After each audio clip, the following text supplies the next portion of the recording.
Good morning, students. Let us continue the ninth chapter, Financial Management. In previous class, we have discussed the meaning of finance and meaning of business finance, then also the meaning of financial management. With that, we have discussed the importance or the role of financial management. Next topic, let us continue that with objectives of financial management and also financial decisions. Students last ಕ್ಲಾಸಲ್ಲಿ ನಾವು ಹಣಕಾಸಿನ ನಿರ್ವಹಣೆ ಬಗ್ಗೆ ಅಧ್ಯಯನ ಮಾಡ್ತಾ ಇದ್ದೀವಿ. So previous ಕ್ಲಾಸಲ್ಲಿ ಅದರ ಅರ್ಥವನ್ನು ನೋಡಿದ್ವಿ. ಹಣಕಾಸು ಅಂದರೆ ಏನು ಮತ್ತು ವ್ಯವಹಾರದ ಹಣಕಾಸು ಅಂದರೆ ಏನು, ಅದರ ಜೊತೆಗೆ ಹಣಕಾಸಿನ ನಿರ್ವಹಣೆಯ ಅರ್ಥ ಮತ್ತು ಅದರ ಪ್ರಾಮುಖ್ಯತೆ ಏನು ಅಂತ ಅಧ್ಯಯನ ಮಾಡಿದ್ವಿ. ಸೊ ಇವತ್ತಿನ ಕ್ಲಾಸಲ್ಲಿ ಏನು ಮಾಡೋಣ, ಅದರ ನೆಕ್ಸ್ಟ್ ಟಾಪಿಕ್ ಹಣಕಾಸಿನ ನಿರ್ವಹಣೆಯ ಉದ್ದೇಶಗಳು ಮತ್ತು ಹಣಕಾಸಿನ ನಿರ್ಣಯಗಳು ಏನು ಅಂತ ನೋಡೋಣ. Let us see the first, that is objectives of financial management. ಹಣಕಾಸಿನ ನಿರ್ವಹಣೆಯ ಉದ್ದೇಶಗಳು. So here we can say the primary aim of financial management is to maximize shareholders' wealth. The important is that the main objective of financial management is to increase the shareholders' wealth. We have to maximize the shareholders' wealth, which is referred to as the wealth maximization concept. The important objective of financial management is nothing but we have to increase the shareholders' wealth. The total whatever the income is there, we have to whatever the investment amount or the funds are required to your business organization, that you have to increase with the help of management. Means we have to with the help of financial management we have to increase the or we have to maximize the shareholders wealth, which is referred to as the wealth maximization concept. Wealth maximization concept is nothing but increasing the wealth of the business. That is what we are going to increase, wealth of the business. It is nothing but increasing the value of a business by increasing the price of the business share in the market. So how we are going to maximize the wealth? By increasing the wealth of the business. So how you are going to increasing the wealth of the business? By increasing the value of the business, by increasing the price of the business share in the market. When you are going to increase the price value of the share amount, then automatically you can easily increase the value of the business, which we can say it as a wealth maximization. Just you have to remember that the primary aim of financial management is to maximize the shareholders' wealth. How you are going to maximize the wealth? With the help of increasing the price of the business, increasing the price of the business shares in the market, which helps to increase the value of the business. So on that basis we can easily increase the wealth of a business. So how? With the help of increasing the wealth maximization. It includes profit maximization, proper utilization of funds, maintenance of liquidity, then meeting of financial commitments. So these are the four important objectives of management. Here we can say that when you are going to increase the price of the business share, by increasing the share amount in the market, you can easily increase the value of the business, which helps to maximize the profit. Okay, then by utilizing the funds in a proper way, you can easily increase the value of the business. So it is also most important. Maintaining of liquidity, which is helpful to increase the wealth, and also meeting of financial commitments. So how you are going to make the commitment with the financial position, that is also helpful to increase the wealth or value of a business. So this is what the main objective of financial management.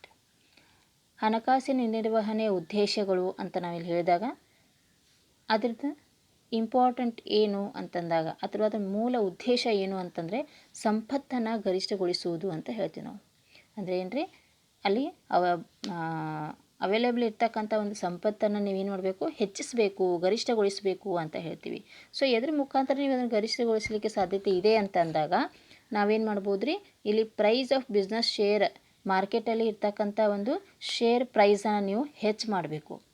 So ಅಲ್ಲಿ ಷೇರುದಾರರ ಒಂದು ಬೆಲೆ ಏನಿರುತ್ತಲ್ಲ ಅದನ್ನು ನೀವು ಹೆಚ್ಚಿಸಿದರೆ ಅಲ್ಲಿ automatic ಏನಾಗತ್ತೆ ರೀ, ವ್ಯಾಲ್ಯೂ ಆಫ್ ಬಿಸ್ನೆಸ್ ಹೆಚ್ಚಾಗತ್ತೆ ಅಂತ ಹೇಳ್ತೀವಿ. ಅವಾಗ ನಾವೇನು ಹೇಳ್ತೀವಿ, ಸಂಪತ್ತನ್ನು ಗರಿಷ್ಠಗೊಳಿಸುವುದಕ್ಕೆ ಒಂದು ಇರ್ತಕ್ಕಂಥ ದಾರಿ ಅಂತ ಕೂಡ ನಾವಿಲ್ಲಿ ಹೇಳ್ಬೋದು. ಸೊ ಅದಕ್ಕೆ ನಾವು ಹೇಳ್ತೀವಿ ಸಂಪತ್ತು ಗರಿಷ್ಠಗೊಳಿಸುವುದು ಅಂತ ಕರಿತೀವಿ. ಯಾವಾಗ ಬಿಸ್ನೆಸ್ ಶೇರನ್ನು ಅಲ್ಲಿ ಇರ್ತಕ್ಕಂಥ ಮಾರ್ಕೆಟಲ್ಲಿ, ಪ್ರೆಸೆಂಟ್ ಮಾರ್ಕೆಟಲ್ಲಿ ನೀವು ಶೇರ್ ಪ್ರೈಸನ್ನು ಹೆಚ್ಚು ಮಾಡಿದರೆ ಆಟೋಮೆಟಿಕಲ್ಲಿ ಏನಾಗುತ್ತೆ ರೀ, ವ್ಯಾಲ್ಯೂ ಆಫ್ ಬಿಸ್ನೆಸ್ಸು ಕೂಡ ಹೆಚ್ಚಾಗುತ್ತೆ. ಸೊ ಅದಕ್ಕೆ ನಾವೇನು ಹೇಳ್ತೀವಿ, ವೆಲ್ತ್ ಮ್ಯಾಕ್ಸಿಮೈಸೇಷನ್ ಅಥವಾ ಸಂಪತ್ತು ಗರಿಷ್ಠಗೊಳಿಸುವುದು ಅಂತ ಹೇಳ್ತೀವಿ. ಇದರಲ್ಲಿರ್ತಕ್ಕಂಥ 4 ಅಂಶಗಳು ಯಾವುವು ಅಂತಂದರೆ, ಇದರಿಂದ ಲಾಭ ಗರಿಷ್ಠೀಕರಣ ಆಗುತ್ತೆ, ನೀವು ಪ್ರಾಫಿಟನ್ನು ಕೂಡ ಹೆಚ್ಚು ಮಾಡ್ಕೋಬೋದು, ನಿಧಿಗಳ ಸರಿಯಾದ ಬಳಕೆ, ಅಲ್ಲಿರ್ತಕ್ಕಂಥ ಫಂಡ್ಸ್ಗಳನ್ನು, ಹಣಕಾಸನ್ನು ನೀವು ಸರಿಯಾದ ಬಳಕೆ ಮಾಡೋದ್ರಿಂದ ಕೂಡ ಅಲ್ಲೇನಾಗುತ್ತೆ ರೀ, ವ್ಯಾಲ್ಯೂ ಕೂಡ ಇನ್ಕ್ರೀಸ್ ಆಗುತ್ತೆ. ಅದ್ರ ಜೊತೆಗೆ ದ್ರವ್ಯತೆಯ ನಿರ್ವಹಣೆ ಕೂಡ ಇರುತ್ತೆ ಮತ್ತು ಹಣಕಾಸಿನ ಬದ್ಧತೆಗಳ ಸಭೆ ಕೂಡ ನಡೀತದೆ. ಸೊ ಇವುಗಳನ್ನು ಮಾಡೋದ್ರಿಂದ ಏನಾಗುತ್ತೆ, ನಿಮಗೆ ವೆಲ್ತ್ ಮ್ಯಾಕ್ಸಿಮೈಸೇಷನ್ ಮಾಡೋಕ್ಕೆ ಅವಕಾಶಗಳು ಕೊಡ್ತಾವೆ, ಅಥವಾ ಅದರಿಂದ ನಮಗೇನಾಗುತ್ತೆ ರೀ, ಸಂಪತ್ತನ್ನು ಗರಿಷ್ಠಗೊಳಿಸೋಕ್ಕೆ ಒಂದು ದಾರಿಯನ್ನು ತೋರಿಸ್ತದೆ ಅಂತ ನಾವಿಲ್ಲಿ ಹೇಳ್ತೀವಿ. ಸೊ ಇವು ಏನ್ರಿ ಹಣಕಾಸಿನ ನಿರ್ವಹಣೆ ಉದ್ದೇಶಗಳು ಅಂತ ಇಲ್ಲಿ ಹೇಳ್ಬೋದು. ಸೊ ಹಾಗಾದರೆ ನೆಕ್ಸ್ಟ್ ಕಾನ್ಸೆಪ್ಟನ್ನು ನೋಡೋಣ. Let us see the next concept, that is financial decisions. Financial decisions is a very important concept in financial management. Why? Because how we are going to make the management related to financial resources, you have to take important decisions with regards to finance. So on the basis of financial decisions, what it tells? Financial decisions means selecting the best alternative for the investment of the finance. Why you are going to make the financial decisions? Why? Because to make the selection of the best alternative for the investment of the finance. This is what important here. Financial decisions is more helpful to select the best one to make the investment of the finance. This includes 3 decisions. Financial decisions includes 3 important decisions which every manager needs to take for the selection of the best alternative. So manager having the more responsibility to take the financial decisions. So how he is going to able to take the decisions? With the help of 3 important decisions which he can easily make the selection of best alternative. So these are investment decisions, financing decisions and dividend decisions. So these are the 3 important decisions which plays a very important role in every business organization related to financial decisions. So financial decisions is nothing but it is the selection of the best alternative for the investment of the finance. This financial decision includes 3 decisions which the manager needs to take the selection of a best alternative. That are investment decisions, financing decisions and dividend decisions. Let us see one by one here. ಇಲ್ಲಿ ನಾವೇನು ಮಾಡ್ತಾ ಇದ್ದೀವಿ, ಹಣಕಾಸಿನ ನಿರ್ಣಯಗಳ ಬಗ್ಗೆ ನೋಡ್ತಾ ಇದ್ದೀವಿ. So ಹಣಕಾಸಿನ ನಿರ್ಣಯಗಳು ಪ್ರತಿಯೊಂದು ಬಿಸ್ನೆಸ್ ಆರ್ಗನೈಜೇಷನಲ್ಲಿ ಒಂದು ಪ್ರಾಮುಖ್ಯತೆಯನ್ನು ಹೊಂದಿದೆ ಅಂತ ಹೇಳ್ತಾ ಇದ್ದೀವಿ ನಾವು. ಯಾಕಂತಂದರೆ ಹಣಕಾಸಿನ ಒಂದು ನಿರ್ವಹಣೆ ಮಾಡಬೇಕಾದ್ರೆ ಅದರದೇ ಆದಂಥ ಕೆಲವೊಂದು ನಿರ್ಣಯಗಳನ್ನು ಕೂಡ ನಾವಲ್ಲಿ ತಗೋಬೇಕಾಗತ್ತೆ. ಸೊ ಯಾವ ರೀತಿ ನೀವು ನಿರ್ಣಯಗಳನ್ನು ತಗೋಬೇಕಾಗತ್ತೆ ಅಂತ ಕೇಳಿದಾಗ, ಫೈನಾನ್ಷಿಯಲ್ ಡಿಸಿಷನ್ಸ್ ಅಂದರೆ ಏನು, ಹಣಕಾಸಿನ ನಿರ್ಣಯಗಳು ಅಂತಂದರೆ ಏನು ಅಂತಂದಾಗ ಅಲ್ಲಿ ನಾವು selection of the best alternative, ಅಲ್ಲಿ ನಾವು ಕರೆಕ್ಟಾದಂಥ ಒಂದು ಸೆಲೆಕ್ಷನನ್ನು ಮಾಡಬೇಕಾಗತ್ತೆ. ಯಾಕೆ ಅಂತಂದರೆ ಇನ್ವೆಸ್ಟ್ಮೆಂಟ್ ಮಾಡಲಿಕ್ಕೆ, ಅಲ್ಲಿ ಹೂಡಿಕೆ ಮಾಡಲಿಕ್ಕೆ, ಹಣಕಾಸನ್ನು ಹೂಡಿಕೆ ಮಾಡುವ ಒಂದು ಉದ್ದೇಶವನ್ನು ಇಟ್ಟುಕೊಂಡು ನಾವಲ್ಲಿ ಒಂದು ನಿರ್ಣಯಗಳನ್ನು ಅಥವಾ ಆಯ್ಕೆಗಳನ್ನು ಮಾಡ್ಕೋಬೇಕಾಗತ್ತೆ. ಅದಕ್ಕೆ ನಾವೇನು ಹೇಳ್ತೀವಿ ರೀ, ಹಣಕಾಸಿನ ನಿರ್ಣಯಗಳು ಅಂತ ಹೇಳ್ತೀವಿ. ಸೊ ಇದರಲ್ಲಿ 3 ನಿರ್ಣಯಗಳು ಬರ್ತವೆ. ಒಂದು ಹೂಡಿಕೆಯ ನಿರ್ಣಯ, ಇನ್ನೊಂದು ಹಣಕಾಸು ಒದಗಿಸುವ ನಿರ್ಣಯ ಮತ್ತು ಲಾಭಾಂಶ ನಿರ್ಣಯ. ಸೊ ಈ ರೀತಿ 3 ನಿರ್ಣಯಗಳನ್ನು ನಾವಿಲ್ಲಿ ಹಣಕಾಸಿನ ನಿರ್ಣಯಗಳು ಅಂತ ನೋಡ್ಬೋದು. ಇವು ಬಹಳ ಒಂದು ಪ್ರಾಮುಖ್ಯತೆಯನ್ನು ಹೊಂದುತ್ತದೆ. ಯಾಕಂತಂದರೆ ಹಣಕಾಸಿನ ನಿರ್ಣಯಗಳನ್ನು ಮಾಡಬೇಕು ಅಂತಂದರೆ ಅಲ್ಲಿ ನಾವು ಅದರದೇ ಆದಂಥ ಕೆಲವೊಂದು ನಿರ್ಣಯಗಳನ್ನು ತಗೋಬೇಕಾಗತ್ತೆ. ಅದು ಹೂಡಿಕೆ ಆಗಿರ್ಬೋದು, ಹಣಕಾಸು ಒದಗಿಸುವ ನಿರ್ಣಯ ಆಗಿರ್ಬೋದು, ಅಥವಾ ಲಾಭಾಂಶದ ಬಗ್ಗೆ ಕೂಡ ಆಗಿರ್ಬೋದು. ಸೊ ಇಲ್ಲಿ ನಾವು ಯಾವ ರೀತಿ ಇನ್ವೆಸ್ಟ್ಮೆಂಟ್ ಮಾಡಬೇಕು, ಹೂಡಿಕೆ ಮಾಡಬೇಕು ಅನ್ನೋದು ಕೂಡ ಏನಾಗುತ್ತೆ ರೀ, ಒಂದು ಪ್ರಾಮುಖ್ಯತೆ ಹೊಂದದ. ಸೊ ಅದರದೇ ಆದಂಥ ಕೆಲವೊಂದು ನಿರ್ಣಯಗಳನ್ನು ತಗೋಬೇಕಾಗತ್ತೆ. ಅದ್ರ ಜೊತೆಗೆ ಹಣಕಾಸು ಎಷ್ಟು ನಮಗಿದೆ, ಹಣಕಾಸು ಒದಗಿಸುವ ನಿರ್ಣಯ, ಹಣಕಾಸಿನ ನಿರ್ಣಯ ಬೇರೆ ಮತ್ತು ಹಣಕಾಸು ಒದಗಿಸುವ ನಿರ್ಣಯ ಬೇರೆ. ಸೊ ಅದೇ ರೀತಿ ಲಾಭಾಂಶದ ನಿರ್ಣಯ. ಸೊ ಯಾವ ರೀತಿ ನಾವು ಅದನ್ನು ಹಂಚಿಕೆ ಮಾಡ್ಕೋಬೇಕು ಅನ್ನೋದು ಕೂಡ ನಾವಿಲ್ಲಿ ನೋಡಬೇಕಾಗತ್ತೆ. Students, you have to remember that financial decisions, if they ask to write the financial decisions, then you have to write all 3 points: investment decision, financing decision and dividend decision. If they ask only to write the meaning of financing decision, then you have to write this. Okay, financial decision is different and financing decision is different. You have to remember this. Financial decisions is different. In financial decisions 3 points will be included. Okay, but in financing decision means you have to write only the meaning and other things. Okay, just you have to remember that financial is different and financing is different. Okay, financial decisions and financing decisions, that you have to remember here. Let us see the first decision, ಹೂಡಿಕೆಯ ನಿರ್ಣಯ. Investment decision. Under this decision, a manager needs to decide about how they are going to use their available fund for the investment over different assets. See here, investment decisions says that the decisions that manager need to decide about how they are going to use their available funds for the investment over different assets. So here the management or the manager has to decide that whatever the available fund is there, that how you are going to use it, that you have to take the decision. That is called as the investment decision. The available fund is to be used in a business for the investment over different assets. This is what the investment decision plays a very important role. The management or the manager has to decide how much available fund is there and how they are going to use for the different assets. This is what the investment decision. So the investment decision is related to how the funds are invested in different assets so that they can earn highest possible return on their investment. Ultimately, we can say that the investment decision is related to how the funds are invested in different assets so that they can earn highest possible returns. The main intention is what?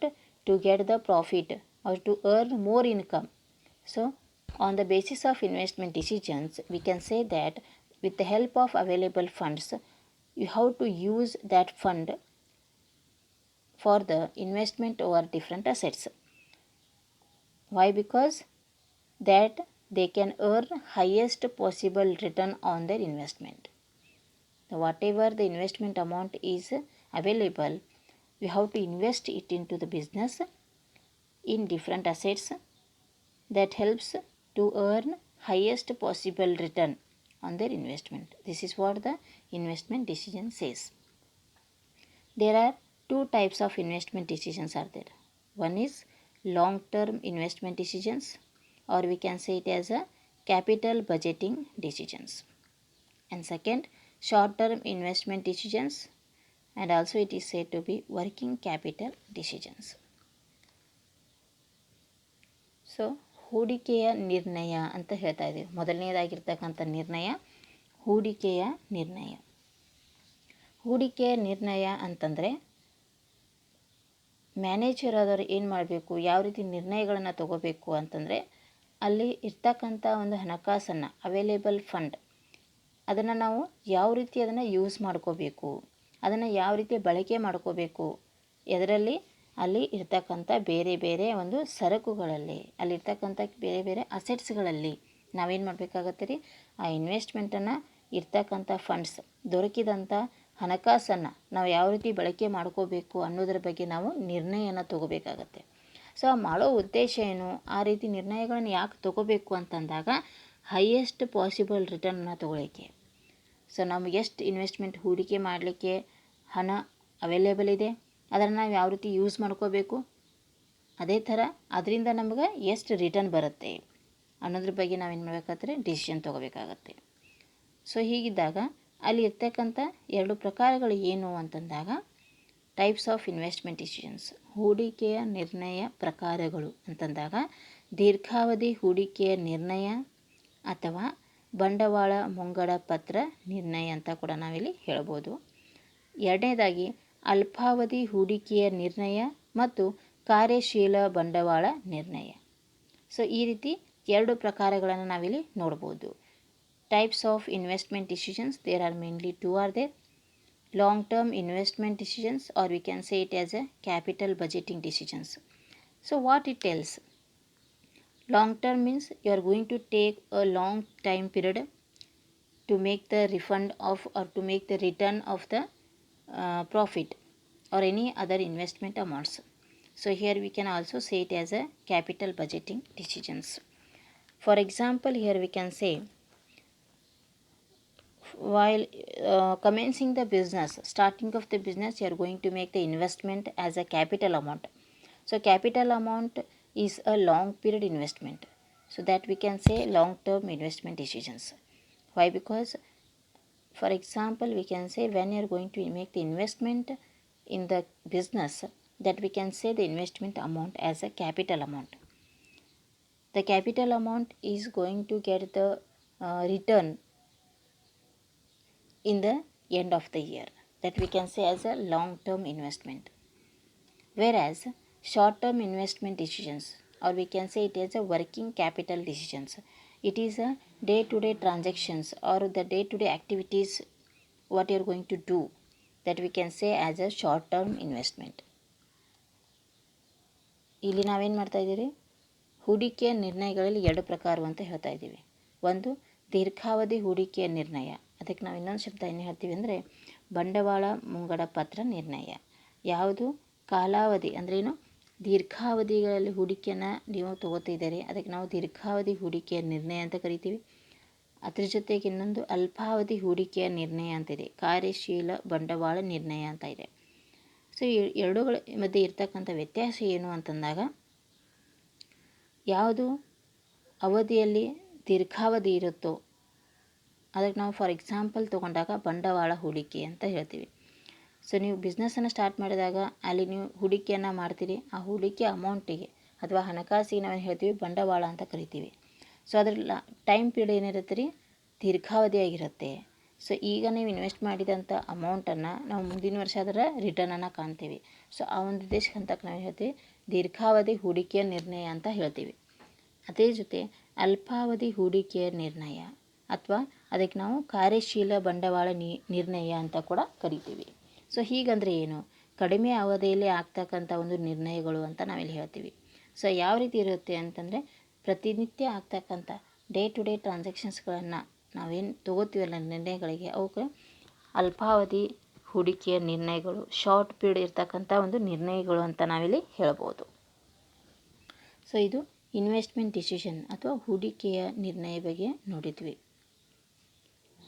This is what the investment decision. So investment decision is nothing but what manager has to take the decision by using the available funds over different assets that helps to earn highest possible return on their investment.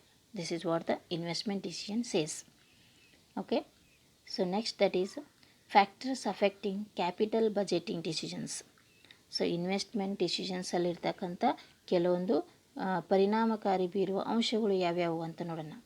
Let us see the factors which are affecting the capital budgeting decisions means long term investments.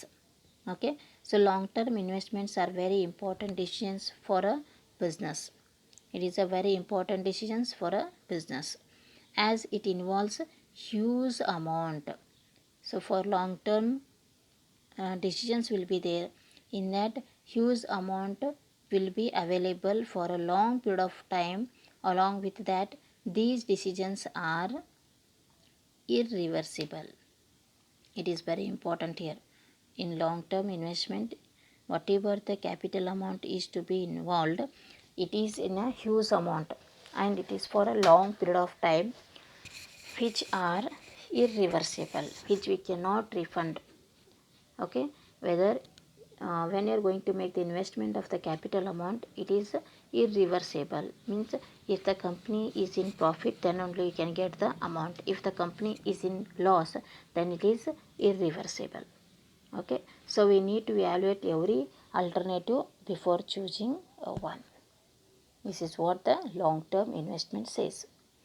Okay, so here some of the factors which are including capital budgeting decisions.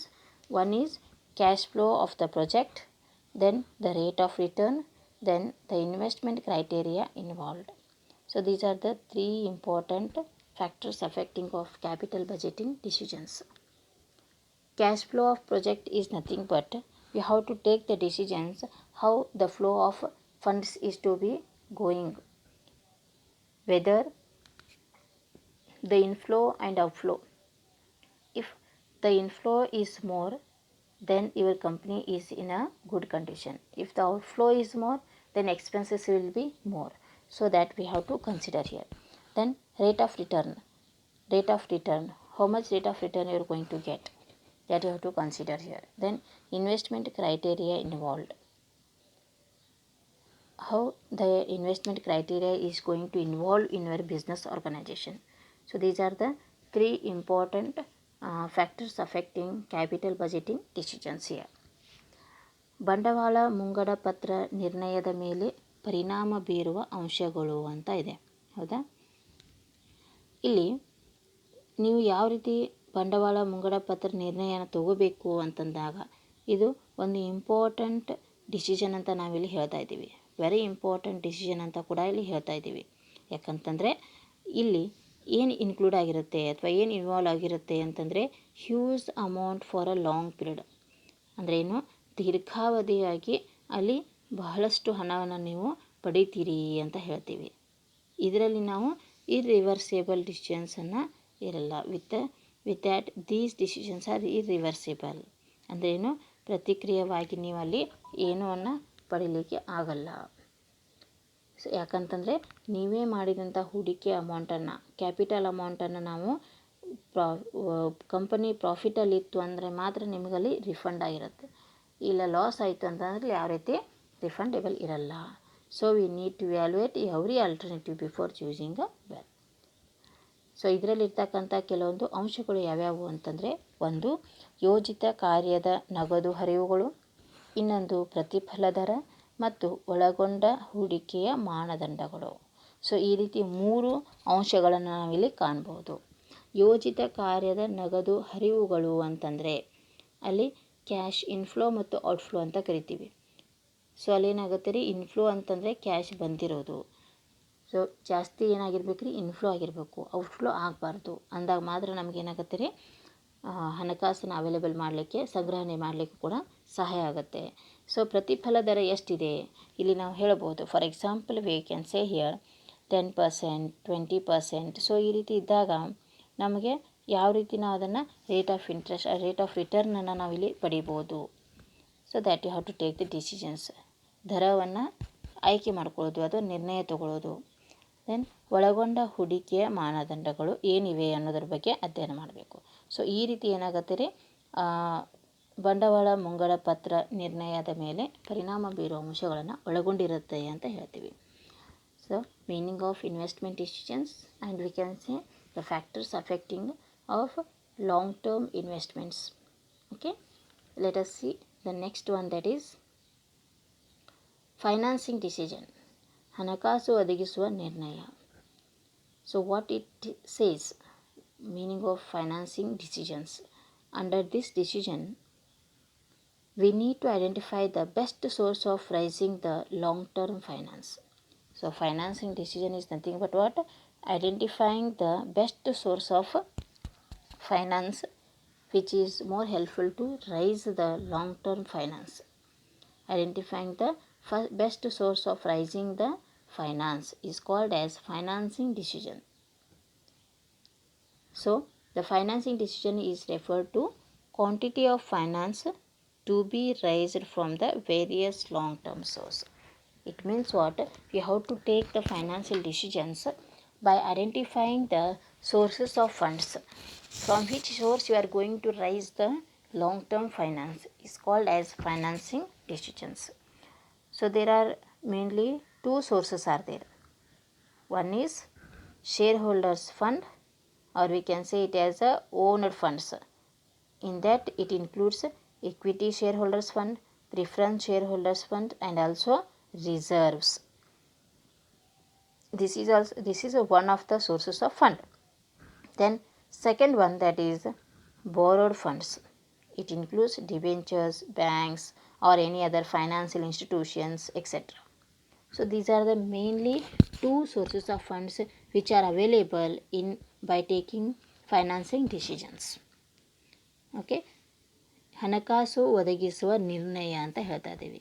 So ಹಣಕಾಸು ಒದಗಿಸುವ ನಿರ್ಣಯ ಅಂತಂದರೆ ಯಾವ ಒಂದು ಮೂಲಗಳಿಂದ ನೀವು ಹಣಕಾಸನ್ನು ಸಂಗ್ರಹಣೆ ಮಾಡಬಹುದು ಅಥವಾ ಯಾವ ಮೂಲಗಳಿಂದ ನೀವು ಹಣಕಾಸನ್ನು ಇನ್ಕ್ರೀಸ್ ಮಾಡ್ಕೋಬಹುದು ಅನ್ನುವ ಒಂದು ನಿರ್ಣಯ ತಗೊಳ್ಳಿಕ್ಕೆ ನಾವೇನು ಹೇಳ್ತೀವಿ, ಹಣಕಾಸು ಒದಗಿಸುವ ನಿರ್ಣಯ ಅಂತ ಕರಿತೀವಿ. ಓಕೆ, ಸೊ ಇದನ್ನು ನಾವೇನು ಮಾಡ್ತೀವಿ, ಎರಡು ಪ್ರಕಾರವಾಗಿ ನೋಡ್ತೀವಿ. ಹಣಕಾಸಿನ ಪ್ರಮುಖ ಮೂಲಗಳು ಯಾವ್ಯಾವು, ಯಾವ ಮೂಲಗಳಿಂದ ನೀವು ಹಣವನ್ನು ಸಂಗ್ರಹಣೆ ಮಾಡಲಿಕ್ಕೆ ಸಾಧ್ಯತೆ ಇದೆ ಅಂತ ನೋಡೋದು ನಾವೇನು ಹೇಳ್ತೀವಿ, ಹಣಕಾಸು ಒದಗಿಸುವ ನಿರ್ಣಯ ಅಂತ ಕರಿತೀವಿ. ಸೊ ಯಾವ ಮೂಲಗಳಿಂದ ನೀವು ಹಣಕಾಸನ್ನು ಒದಗಿಸುವ ಅವೈಲೇಬಲ್ ಇದೆ ಅಂತಂದಾಗ, ಒಂದು ಷೇರುದಾರರ ನಿಧಿಗಳನ್ನು ನಾವು ಒಡೆತನ ನಿಧಿಗಳು ಅಂತ ಕೂಡ ಇಲ್ಲಿ ಕರಿತೀವಿ. ಸೊ ಹಾಗಾದರೆ ಒಡೆತನ ನಿಧಿಗಳು ಅಂದರೆ ಯಾವುವು? ಒಂದು ಇಕ್ವಿಟಿ, ಇನ್ನೊಂದು ಪ್ರಾಶಸ್ತ್ಯ ಷೇರುಗಳು, ಇನ್ನೊಂದು ಮೀಸಲು ಅಂತ ಹೇಳ್ತೀವಿ. ಸೊ ಇವುಗಳ ಮುಖಾಂತರ ನಾವು ಒಂದು ಮೂಲವನ್ನು ಕಾಣ್ಬೋದು. ಸೊ ಎರಡನೇದಾಗಿರ್ತಕ್ಕಂಥ ಹಣಕಾಸಿನ ಪ್ರಮುಖ ಮೂಲ ಯಾವುದು ಅಂತಂದರೆ ಎರವಲು ನಿಧಿಗಳು, ಅಥವಾ ಇದಕ್ಕೆ ನಾವು ಸಾಲ ಪತ್ರಗಳು ಅಥವಾ ಬ್ಯಾಂಕುಗಳು ಅಥವಾ ಹಣಕಾಸಿನ ಸಂಸ್ಥೆಗಳು ಅಂತ ಕೂಡ ಇಲ್ಲಿ ಹೇಳ್ಬೋದು. ಸೊ ಇವುಗಳ ಮುಖಾಂತರ ನೀವೇನು ಮಾಡ್ಬೋದು, ಹಣವನ್ನು ಸಂಗ್ರಹಣೆ ಮಾಡ್ಕೋಬಹುದು. So these are the two important sources of funds, that is shareholders fund, that we can say as owned funds. So owned funds includes equity shareholders, preference shareholders, and reserves. So already in first year we have studied the sources of funds in a detail. So what is the meaning of equity shareholders, preference shareholders, and reserves? Reserves is nothing but it is a retained earnings, okay, which are going to save from the profit amount for a future use, that we can say as a reserves. So ಷೇರುದಾರರ ನಿಧಿಗಳು, ಒಡೆತನ ನಿಧಿಗಳ ಬಗ್ಗೆ ನೀವು already first ಇಯರಲ್ಲಿ detail ಆಗಿ study ಮಾಡಿದ್ದೀರಿ. So equity ಶೇರ್ಹೋಲ್ಡರ್ ಷೇರುದಾರರು, ಪ್ರಾಶಸ್ತ್ಯ ಷೇರುದಾರರು ಅಂದರೆ ಯಾರು? ಮೀಸಲು ಅಂತಂದರೆ ಉಳಿಸಿಕೊಂಡ ಗಳಿಕೆ ಅಂತ ಕೂಡ ನಾವಿಲ್ಲಿ ಹೇಳ್ತೀವಿ. ಸೊ ಉಳಿಸಿಕೊಂಡ ಗಳಿಕೆ ಅಂತಂದರೆ ಇರ್ತಕ್ಕಂಥ ಪ್ರಾಫಿಟನ್ನು ನಾವು ಶೇರ್ ಹೋಲ್ಡರ್ಸ್ಗೆ ಹಂಚಿಕೆ ಮಾಡಲಾರ್ದೆ ಸ್ವಲ್ಪ ಅಮೌಂಟನ್ನು ಮೀಸಲಾಗಿ ಇಟ್ಕೊಂಡಿರ್ತೀವಿ. ಯಾಕಂತಂದರೆ ಭವಿಷ್ಯತ್ ಕಾಲದಲ್ಲಿ ಅದರ ಒಂದು ಉಪಯೋಗ ಬೇಕು ಅಂತಂದಾಗ ನಾವು ಅದನ್ನು ಉಳಿಸಿಕೊಂಡ ಗಳಿಕೆಯಾಗಿ ಉಳ್ಕೊಂಡಿರ್ತೀವಿ, ಹೌದಾ? ಸೊ ಅದಕ್ಕೆ ನಾವು ಮೀಸಲು ಅಂತ ಕೂಡ ಇಲ್ಲಿ ಹೇಳ್ತೀವಿ. ಸೊ ನೆಕ್ಸ್ಟ್ ಎರವಲ ನಿಧಿಗಳು, borrowed funds. Borrowed funds are nothing but from other institutions you are going to take as a loan to your business organization, that we can say as a borrowed funds. For example, debentures, banks, or any other financial institutions. ಎರವಲ ನಿಧಿಗಳು ಅಂತಂದಾಗ ಬೇರೆ ಒಂದು ಸಂಸ್ಥೆಗಳಲ್ಲಿ ನೀವು ಹಣವನ್ನು ಸಂಗ್ರಹಣೆ ಮಾಡುವುದು ಅಂತಂದರೆ ಎರವಲು ನಿಧಿಗಳು ಅಂತ ಹೇಳ್ತೀವಿ. ಅಥವಾ ಬ್ಯಾಂಕುಗಳಿಂದ ಸಾಲವನ್ನು ಪಡೆಯುವುದು, ಬೇರೆ ಬೇರೆ ಹಣಕಾಸಿನ ಸಂಸ್ಥೆಗಳಿಂದ ಸಾಲವನ್ನು ಪಡೆದು ನೀವು ಒಂದು ಹೂಡಿಕೆಯನ್ನು ಮಾಡೋದಕ್ಕೆ ನಾವೇನು ಹೇಳ್ತೀವಿ, ಎರವಲು ನಿಧಿಗಳು ಅಂತ ಕರಿತೀವಿ. Okay, so the business need to select the best source of finance according to their requirement. So as per the business requirement you have to take the best selection of source of fund.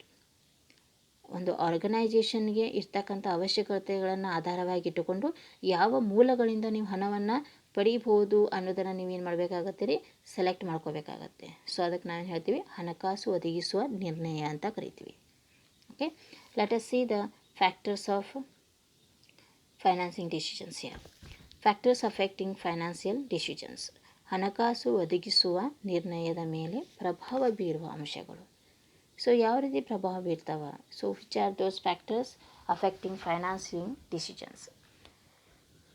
So that is first one, cost. How much cost you are going to incur, that you have to consider here. Then risk is very important. Floating charges. Then cash flow position of a business. Level of fixed operating cost. Control consideration. State of capital market. So these are the factors affecting financing decisions. First one, that is cost.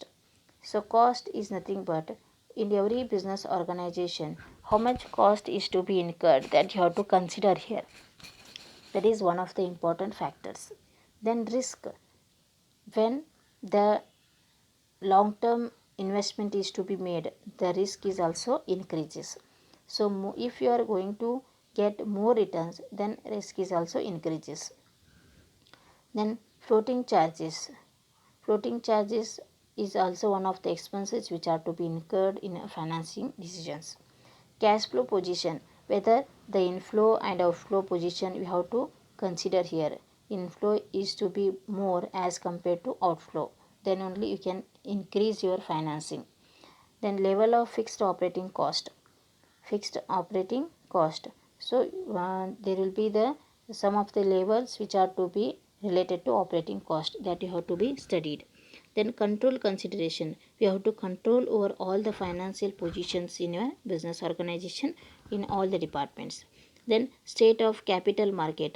The present situation of the capital that increases the investment amount for your business. So these are what the factors affecting financing decisions.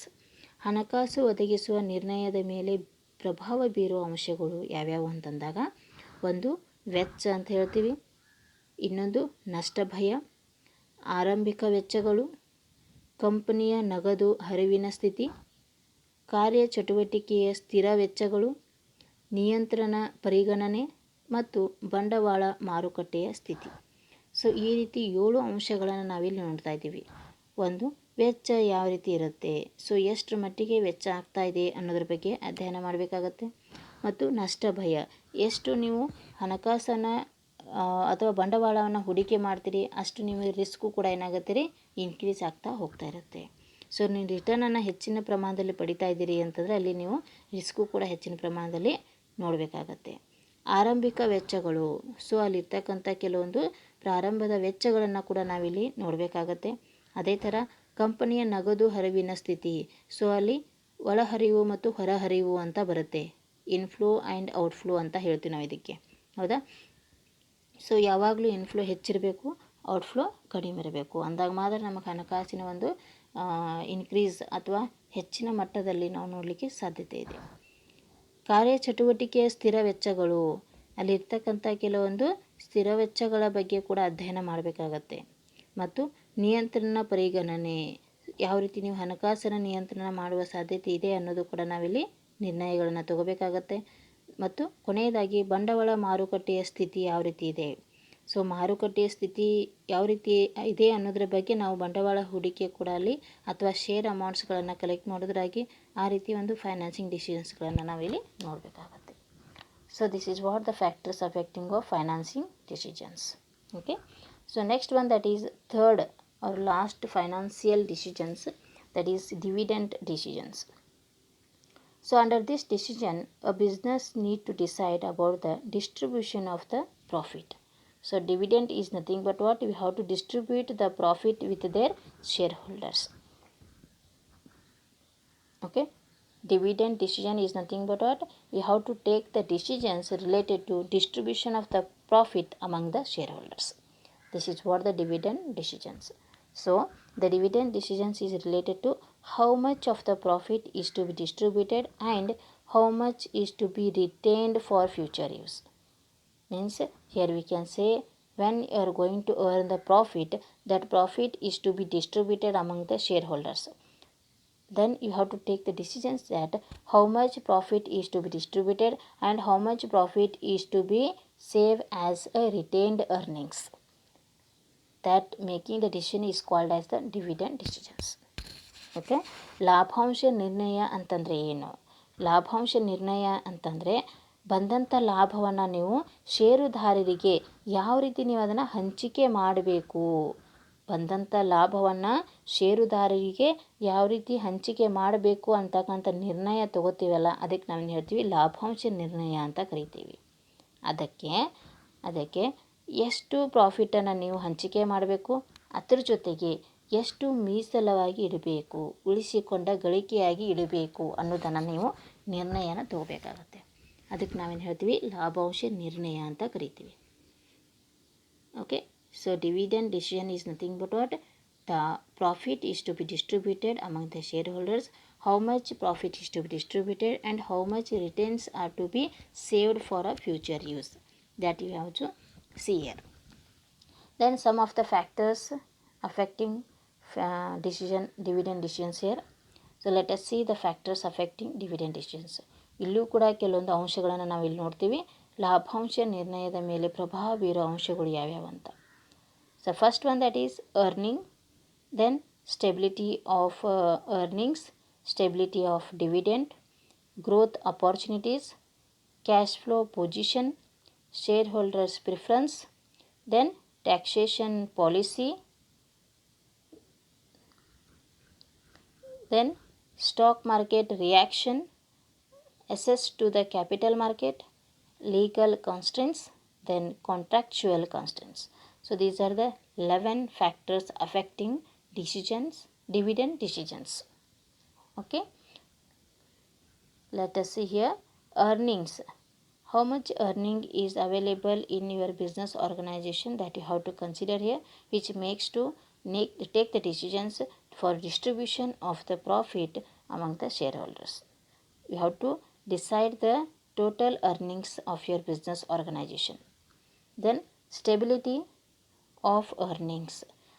Stability of earnings, how much earnings is there, that the total stability, how it is there, that you have to consider. Then stability of dividend, growth of opportunities, how much earnings is there, that you have to consider. By considering the earnings and dividend, the growth opportunity is to be available. Okay, then cash flow position, inflow and outflow, how much cash is available, how much input is there, inflow how much is there, that you have to study about the financial position. Then shareholders preference. The shareholders preference is also very important. Why? Because the shareholders amount is to be invested in the business organization and how much profit is to be distributed among the shareholders, that you have to see as per the ratio. Then taxation policy. Here taxation policy, you have to take the decisions while that if the tax rate is increases, then the dividend value is to be decreased. Okay, if the tax rate is decreases, then the dividend will be increases, that we can say here. Okay, that is for the taxation policy. Next one, that is stock market reaction. So if you have to consider the stock market value, how much is there, then we have to take the decisions related to stock market. Then access to capital market, how much investment amount is there in a present situation, that you have to be considered. legal constraints. As per the legal only, we have to do all the activities in our business organization. Then contractual constraints means you have to make the contract between the shareholders. As per the ratio, you have to distribute the profit amount in your business organization. So these are what the factors affecting the finance dividend decisions. ಇಲ್ಲಿ ನಾವೇನು ಮಾಡ್ತಾ ಇದ್ದೀವಿ, ಲಾಭಾಂಶದ ನಿರ್ಣಯಗಳನ್ನು ನೋಡ್ತಾ ಇದ್ದೀವಿ. So ಲಾಭಾಂಶದ ನಿರ್ಣಯ ಅಂತಂದರೆ ಬಂದಂಥ ಲಾಭವನ್ನು ನೀವು ಷೇರುದಾರರಿಗೆ ಯಾವ ರೀತಿ ಹಂಚಿಕೆ ಮಾಡಬೇಕು ಅನ್ನೋದನ್ನು, ಎಷ್ಟು ಹಂಚಿಕೆ ಮಾಡಬೇಕು ಅನ್ನೋದರ ಬಗ್ಗೆ ನಿರ್ಣಯಗಳನ್ನು ತಗೊಳ್ಳಿಕ್ಕೆ ನಾವೇನು ಹೇಳ್ತೀವಿ, ಲಾಭಾಂಶ ನಿರ್ಣಯ ಅಂತ ಕರಿತೀವಿ. ಸೊ ಹಾಗಾದರೆ ಇದ್ರ ಮೇಲೆ ಬೀರ್ತಕ್ಕಂಥ ಪ್ರಭಾವ ಯಾವ್ಯಾವು, ಅದರ ಅಂಶಗಳು ಏನೇನು ಅಂತ ನೋಡೋಣ. ಮೊದಲನೇದಾಗಿ ಗಳಿಕೆಯ ಮೊತ್ತ ಅಂತ ಇದೆ. ಒಂದು ಗಳಿಕೆಯ ಮೊತ್ತ, ಗಳಿಕೆಯ ಸ್ಥಿರತೆ, ಲಾಭಾಂಶಗಳ ಸ್ಥಿರತೆ, ಬೆಳವಣಿಗೆಯ ಅವಕಾಶಗಳು, ನಗದು ಹರಿವಿನ ಸ್ಥಾನ, ಷೇರುದಾರರ ಆದ್ಯತೆ, ತೆರಿಗೆ ವಿಧಿಸುವಿಕೆ ನೀತಿ ಹಾಗೂ ಷೇರು ಮಾರುಕಟ್ಟೆ ಪ್ರತಿಕ್ರಿಯೆ, ಬಂಡವಾಳ ಮಾರುಕಟ್ಟೆ ಪ್ರವೇಶ, ಕಾನೂನಿನ ನಿರ್ಬಂಧಗಳು ಮತ್ತು ಒಪ್ಪಂದದ ನಿರ್ಬಂಧಗಳು. ಈ ರೀತಿ 11 ಒಂದು ಅಂಶಗಳನ್ನು ನಾವಿಲ್ಲಿ ನೋಡ್ತಾ ಇದ್ದೀವಿ. ಸೊ ಹಾಗಾದರೆ ಗಳಿಕೆಯ ಮೊತ್ತ ಅಂದರೆ ಏನು? ಸೊ ಗಳಿಕೆಯ ಮೊತ್ತ, ಅಲ್ಲಿರ್ತಕ್ಕಂಥ ಅರ್ನಿಂಗ್ಸ್ ಎಷ್ಟಿದೆ, ನೀವು ಗಳಿಕೆ ಎಷ್ಟಾಗಿದೆ, ಬಂದಂಥ ಪ್ರಾಫಿಟನ್ನು ನೀವು ಯಾವ ರೀತಿ ಹಂಚಿಕೆ ಮಾಡಬೇಕು ಅನ್ನೋದ್ರ ಬಗ್ಗೆ ಡಿಸಿಷನನ್ನು ತಗೋಬೇಕಾಗತ್ತೆ. ಗಳಿಕೆಯ ಸ್ಥಿರತೆ ಎಷ್ಟಿದೆ ಮತ್ತು ಲಾಭಾಂಶಗಳ ಸ್ಥಿರತೆ ಎಷ್ಟಿದೆ, ಅದರ ಬಗ್ಗೆ ಅಧ್ಯಯನ ಮಾಡಬೇಕಾಗತ್ತೆ. ಇವುಗಳನ್ನು ಮುಂದಿಟ್ಟುಕೊಂಡು, ಅಂದರೆ ಗಳಿಕೆಯ ಸ್ಥಿರತೆ ಮತ್ತು ಲಾಭಾಂಶಗಳ ಸ್ಥಿರತೆಯ ಬಗ್ಗೆ ನೋಡಿದಾಗ ನಮಗೂ ಬೆಳವಣಿಗೆ ಅವಕಾಶಗಳು ಏನೇನಿದೆ ಅನ್ನೋದ್ರ ಬಗ್ಗೆ ನಿರ್ಣಯ ತಗೊಳ್ಳಿಕ್ಕೆ ಹೆಲ್ಪ್ ಆಗುತ್ತೆ. ಅದೇ ಥರ ನಗದು ಹರಿವಿನ ಸ್ಥಾನ. ನಗದು ಹರಿವಿನ ಅಂತಂದರೆ ಒಳಹರಿವು ಮತ್ತು ಹೊರಹರಿವಿನ ಬಗ್ಗೆ ಅಧ್ಯಯನ ಮಾಡಬೇಕು. ಸೊ ಒಳಹರಿವು ಹೆಚ್ಚಿನ ಪ್ರಮಾಣದಲ್ಲಿ ಇದ್ದರೆ ಮಾತ್ರ ನಮಗೆ ಅನುಕೂಲತೆ ಆಗತ್ತೆ ಅಂತ ಹೇಳ್ತೀವಿ. ಶೇರ್ ಹೋಲ್ಡರ್ಸ್ ಪ್ರಿಫರೆನ್ಸ್, ಷೇರುದಾರರ ಆದ್ಯತೆ. ಸೊ ಅಲ್ಲಿರ್ತಕ್ಕಂಥ ಇನ್ವೆಸ್ಟ್ ಮಾಡಿದಂಥ ಷೇರುದಾರರ ಬಗ್ಗೆ ಅವರ ಆದ್ಯತೆ ಏನಿದೆ, ಅವ್ರ ರಿಕ್ವೈರ್ಮೆಂಟ್ಸ್ ಏನಿದೆ ಅನ್ನೋದು ಕೂಡ ನಾವಿಲ್ಲಿ ನೋಡಬೇಕು. ಅದ್ರ ಜೊತೆಗೆ ತೆರಿಗೆ ವಿಧಿಸುವಿಕೆ ನೀತಿ. ಸೊ ತೆರಿಗೆ ವಿಧಿಸುವಿಕೆ ನೀತಿ ಕೇಳಿದಾಗ ನಮಗೆ ಈ ವರ್ಷ ಟ್ಯಾಕ್ಸ್ ರೇಟ್ ಹೆಚ್ಚಿತ್ತು ಅಂತಂದರೆ ಅಲ್ಲಿ ನಾವೇನು ಮಾಡ್ತೀವಿ ರೀ, ಲಾಭಾಂಶ ಹಂಚಿಕೆಯನ್ನು ಕಡಿಮೆ ಮಾಡ್ತೀವಿ. ಸೊ ಟ್ಯಾಕ್ಸ್ ರೇಟ್ ಕಡಿಮೆ ಇತ್ತು ಅಂತಂದರೆ ಅಲ್ಲಿ ಲಾಭಾಂಶದ ಹಂಚಿಕೆಯನ್ನು, ಡಿವಿಡೆಂಟನ್ನು ಹೆಚ್ಚು ತೊಗೋತೀವಿ ಅಂತ ಹೇಳ್ತೀವಿ. ಸೊ ಈ ರೀತಿ ನಾವು ಇಲ್ಲಿ ಏನು ಮಾಡ್ಬೋದು ರೀ, ತೆರಿಗೆ ವಿಧಿಸುವಿಕೆ ನೀತಿಯನ್ನು ಯೂಸ್ ಮಾಡ್ಕೋಬೋದು. ಸೊ ನೆಕ್ಸ್ಟ್ ಇರ್ತಕ್ಕಂಥದ್ದು ಷೇರು ಮಾರುಕಟ್ಟೆಯ ಪ್ರತಿಕ್ರಿಯೆ. ಸೊ ಈ ಪ್ರೆಸೆಂಟಾಗಿ ಇರ್ತಕ್ಕಂಥ ಷೇರು ಮಾರುಕಟ್ಟೆ ಯಾವ ರೀತಿ ಇದೆ, ನಾವು ಎಷ್ಟು ಷೇರುದಾರರನ್ನು ಸಂಗ್ರಹಣೆ ಮಾಡ್ಕೋಬೋದು ಅನ್ನೋದ್ರ ಬಗ್ಗೆ ನಿರ್ಣಯಗಳನ್ನ ತಗೋಬೇಕಾಗತ್ತೆ. ಮತ್ತು ಬಂಡವಾಳ ಹೂಡಿ ಮಾರುಕಟ್ಟೆಯ ಪ್ರವೇಶ, ಕ್ಯಾಪಿಟಲ್ ಮಾರ್ಕೆಟ್ ಯಾವ ರೀತಿ ನಾವಲ್ಲಿ ಪ್ರವೇಶನ ನೀಡಬೇಕು ಅದ್ರ ಬಗ್ಗೆ ಕೂಡ ಅಧ್ಯಯನ ಮಾಡಬೇಕಾಗತ್ತೆ. ಕಾನೂನಿನ ನಿರ್ಬಂಧಗಳು, ನಾವು ಬಿಸ್ನೆಸ್ಸನ್ನು ಸ್ಟಾರ್ಟ್ ಮಾಡಿದಾಗ ಬಂದಂಥ ಲಾಭವನ್ನು ಯಾವ ರೀತಿ ಹಂಚಿಕೆ ಮಾಡ್ಕೋಬೇಕು, ಅದ್ರ ಜೊತೆಗೆ ನಾವು ಕೆಲವೊಂದು ಕಾನೂನಿನ ನೀತಿ ನಿಯಮಾವಳಿಯನ್ನು, ನಿಬಂಧನೆಗಳನ್ನು ಪಾಲನೆ ಕೂಡ ಮಾಡಬೇಕು ಅಂತ ಹೇಳ್ತೀವಿ. ಒಪ್ಪಂದದ ನಿರ್ಬಂಧಗಳು. ಒಪ್ಪಂದದ ನಿರ್ಬಂಧಗಳು ಅಂತಂದರೆ ನಮ್ಮಲ್ಲಿ ಇರ್ತಕ್ಕಂಥ ಷೇರುದಾರರ ಮತ್ತು ಅವುಗಳ ಮಧ್ಯೆ ಅವರದೇ ಆದಂಥ ಕೆಲವೊಂದು ನೀತಿ ನಿಯಮಗಳನ್ನು ಒಳಗೊಂಡು ಒಪ್ಪಂದದ ಮೇರೆಗೆ ನಾವು ಅದನ್ನು ಷೇರುದಾರರ ಜೊತೆ ವಹಿವಾಟುಗಳನ್ನು ಮಾಡ್ತೀವಿ ಅನ್ನೋದನ್ನು ಒಪ್ಪಂದ ಕೂಡ ನಾವಿಲ್ಲಿ ಮಾಡಬೇಕಾಗತ್ತೆ. ಸೊ ಇಷ್ಟು ನಾವೇನು ನೋಡ್ತಾ ಇದ್ದೀವಿ ರೀ, ಒಂದು ಲಾಭಾಂಶದ ನಿರ್ಣಯ ಮೇಲೆ ಬೀರ್ತಕ್ಕಂಥ ಒಂದು ಅಂಶಗಳು ಅಂತ ಹೇಳ್ತೀವಿ.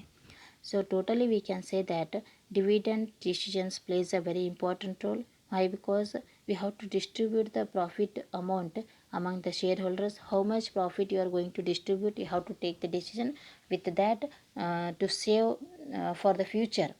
How much return earnings is to be made in the business organization, that is also very important. So ultimately we can say, by studying the factors affecting dividend decisions, in conclusion we can say that all three major financial decisions which help a manager to select best source of raising funds, alternative of investing the business funds and dividend policy. So ultimately we can say that all three major financial decisions are more helpful to the manager. Why? Because to make the selection of the best source for raising of the finance or investing of the business into the business and funds and dividend policy. So these are the three important sources which are more helpful to the manager for financial decisions. Okay, so ಕೊನೆಯದಾಗಿ ನಾವೇನು ಹೇಳ್ತೀವಿ ಅಂತಂದರೆ, ಮ್ಯಾನೇಜರಿಗೆ ಇವೆಲ್ಲ 3 ಹಣಕಾಸಿನ ನಿರ್ಣಯಗಳನ್ನು ಅಧ್ಯಯನ ಮಾಡಿದಾಗ ಅವರಿಗೆ ಒಂದು ಬೆಸ್ಟ್ ಸೋರ್ಸನ್ನು, ಅಂದರೆ ಒಂದು ಹಣಕಾಸಿನ ಮೂಲವನ್ನು ಆಯ್ಕೆ ಮಾಡಿಕೊಳ್ಳಿಕ್ಕೆ ಹೆಲ್ಪ್ ಆಗುತ್ತೆ ಅಂತ ಹೇಳ್ತೀವಿ. ಎದ್ರ ಮುಖಾಂತರ ಆಗತ್ತಾರೆ, ಒಂದು ಫೈನಾನ್ಸಿಂಗ್ ಡಿಸಿಷನ್, ಇನ್ನೊಂದು ಇನ್ವೆಸ್ಟ್ಮೆಂಟ್ ಡಿಸಿಷನ್ಸ್, ಅದ್ರ ಜೊತೆಗೆ ಡಿವಿಡೆಂಡ್ ಡಿಸಿಷನ್ಸ್. ಈ ರೀತಿ 3 ಒಂದು ನಿರ್ಣಯಗಳ ಮುಖಾಂತರ ನಾವು ಹಣಕಾಸಿನ ನಿರ್ಣಯವನ್ನು ಪಡಿಬೋದು ಅಥವಾ ನಿರ್ಣಯನ ತಗೊಳ್ಳಿಕ್ಕೆ ಹೆಲ್ಪ್ ಆಗುತ್ತೆ ಅಂತ ಹೇಳ್ತೀವಿ. So today we have discussed the objectives of financial management and also we have discussed the financial decisions. ಇವತ್ತಿನ ಕ್ಲಾಸಲ್ಲಿ ನಾವು ಹಣಕಾಸಿನ ನಿರ್ವಹಣೆ ಉದ್ದೇಶಗಳ ಬಗ್ಗೆ ಮತ್ತು ಹಣಕಾಸಿನ ನಿರ್ಣಯಗಳ ಬಗ್ಗೆ ಅಧ್ಯಯನ ಮಾಡಿದ್ವಿ. ನೆಕ್ಸ್ಟ್ ಕ್ಲಾಸಲ್ಲಿ ನೆಕ್ಸ್ಟ್ ಟಾಪಿಕನ್ನು ನೋಡೋಣ. Thank you.